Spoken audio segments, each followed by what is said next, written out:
पंछी आसमान में गाना गाते हुए उड़ रहे थे। तितलियां नाच रही थीं। अज्जू भाई और अमित भाई खाना खाने के लिए ढाबे जा रहे थे। चलते चलते अचानक अज्जू भाई गाड़ी का ब्रेक दबाता है क्योंकि उन्हें कुछ आवाज सुनाई देती है। अरे सामने सामने, अरे भाग मत रे, हेडशॉट खा, अबे ओपी शॉट।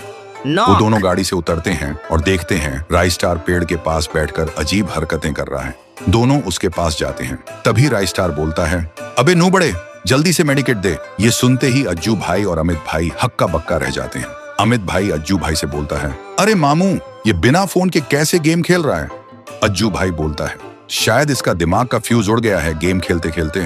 फिर दोनों बोलते हैं, मेडिकेट चाहिए तो जीप में बैठ। राइस्टार ये सुनते ही खुशी से उछलने लगता है और सीधा जीप में बैठ जाता है। अज्जू भाई और अमित भाई भी गाड़ी में बैठ जाते हैं और सीधा एक मेंटल हॉस्पिटल के पास गाड़ी रोक देते हैं। अज्जू भाई डॉक्टर को सारी घटना बताता है। डॉक्टर सुनते ही समझ जाता है और बोलता है, इसके दिमाग के एक तार में जंग लग गया है, इसे साफ करना होगा। फिर डॉक्टर राइस्टार को इलेक्ट्रिक शॉक देकर ट्रीटमेंट करता है। थोड़ी देर बाद राइस्टार ठीक होता है। अज्जू भाई राइस्टार से पूछता है, तुम्हारी ये हालत कैसे हुई? राइस्टार रो पड़ता है और बोलता है, मैं गेम का इतना दीवाना हूँ कि सुबह सुबह पढ़ाई करने के बजाय मैं हर दिन बस गेम खेलना शुरू कर देता हूँ।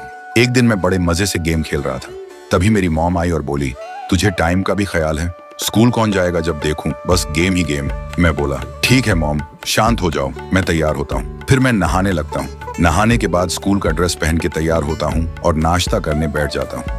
मम्मी गरम गरम खाना परोसती है, मैं मजे से खाता हूँ। खाना खाने के बाद मैं और मम्मी कार में बैठकर स्कूल के लिए निकल जाते हैं। स्कूल पहुंचते ही मम्मी बोलती हैं, अच्छे से पढ़ाई करना बेटा और गेम का सपना मत देखना। इस उम्र में लड़का लड़की का सपना देखते हैं और तू है कि गेम का सपना देखता है। मैं हाँ में हाँ मिलाता हूँ और मम्मी ताना सुना के चली जाती है। तभी मेरा एक्स आता है और बोलता है, यहाँ क्या कर रहा जाने मन, आजा क्लासरूम में।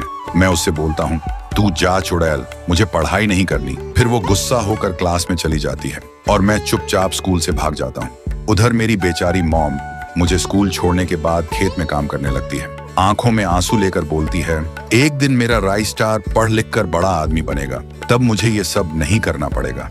लेकिन मैं स्कूल से दौड़ते दौड़ते घर आता हूँ और तुरंत ग्रैंड मास्टर पुश करने लग जाता हूँ। उधर स्कूल शुरू होता है। टीचर क्लास में आकर सबको घूरता है और बोलता है, आज राइस्टार दिखाई नहीं दे रहा। तभी मेरा एक्स बोलती है, मास्टर जी बेवफा, राइस्टार आज स्कूल बंक किया है। ये सुनते ही मास्टर जी का खून खौल जाता है और मम्मी को कॉल करता है। उधर मम्मी सुकून से काम कर रही थी। फोन की घंटी सुन के मम्मी घबरा जाती है। फिर कॉल रिसीव करती है। मास्टर जी बोलते हैं, बहन जी आज राइस्टार फिर से स्कूल बंक किया। ये सुनते ही मॉम का गुस्सा फट पड़ता है। वो बोलती है, आज उस हराम का पिल्ला को बताती हूँ। फिर मम्मी गाड़ी उठाती है और घर की तरफ निकल जाती है। घर पहुंचते ही वो सीधा मेरे कमरे में घुसती है और गुस्से से बोलती है, हराम का पिल्ला, स्कूल बंक करके गेम खेलेगा, रुक जा अभी बताती हूँ। फिर मम्मी मुझे डंडे से मारने लगती है। काफी देर तक पिटाई करती है। मेरे पीठ पर डंडे के निशान पड़ जाते हैं, लेकिन वो रुकती नहीं। फिर मैं रोते रोते बेड में जाकर सो जाता हूँ और मॉम गुस्से में बोलती है, एक बार और गेम खेला तो शादी करवा दूंगी। लेकिन मैं डर के मारे कुछ नहीं बोला। फिर रात होती है। मम्मी घोड़ा बेचकर सो रही थी और मैं धीरे धीरे उठता हूँ और फिर से गेम खेलना शुरू कर देता हूँ। तभी मेरी आवाज से मम्मी की नींद टूट जाती है। वो गुस्से से मेरे रूम में आती है और चिल्लाती है, हराम का पिल्ला।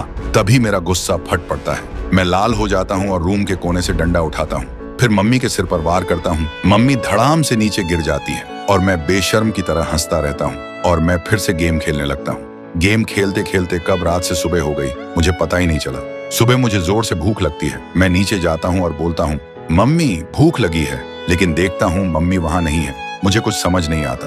फिर मैं खेत की तरफ निकल पड़ता हूँ। खेत में जाकर देखता हूँ मम्मी काम कर रही है। मैं बोलता हूँ, मम्मी खाना खाना है, घर चलो। लेकिन मम्मी काम करते करते हवा हो जाती है। तभी मुझे याद आता है, कल रात मैंने मम्मी को डंडे से पीट के मार डाला था। मैं डर जाता हूँ और रोते रोते गिर पड़ता हूँ और मुझे आगे कुछ याद नहीं है। ये सब सुन के अज्जू भाई और अमित भाई का होश उड़ जाता है। फिर अज्जू भाई और अमित भाई राइस्टार को घर छोड़ते हैं और बोलते हैं, राइस्टार, गेम खेलना गलत नहीं है, लेकिन जब गेम जिंदगी पर हावी हो जाए ना, तब इंसान अपने अपनों का खून भी कर बैठता है। सोच ले, तू गेम जीतेगा या अपना घर हारेगा। फिर दोनों चले जाते हैं। राइस्टार घर के अंदर जाता है और देखता है उसकी मम्मी खाना बना रही है। वो देखते ही खुशी से रोने लगता है। फिर मम्मी पीछे मुड़ती है। राइस्टार बोलता है, मम्मी आप कैसी हो? मैंने सोचा था आप अब नहीं रही। मम्मी बोलती है, मैं ठीक हूँ बेटा, जब तूने मुझे मारा था तब मैं लंगड़ा लंगड़ा के किसी तरह अपने रूम में जाकर सो गई थी। सुबह उठी तो ठीक हो गई। राइस्टार बोलता है, सॉरी मम्मी, आपसे ऐसा कभी नहीं होगा, मुझे माफ कर दो, अब से हर बात मानूंगा। मम्मी रोते हुए बोलती हैं, आई लव यू बेटा। राइस्टार भी रोते हुए बोलता है, I love you too mummy.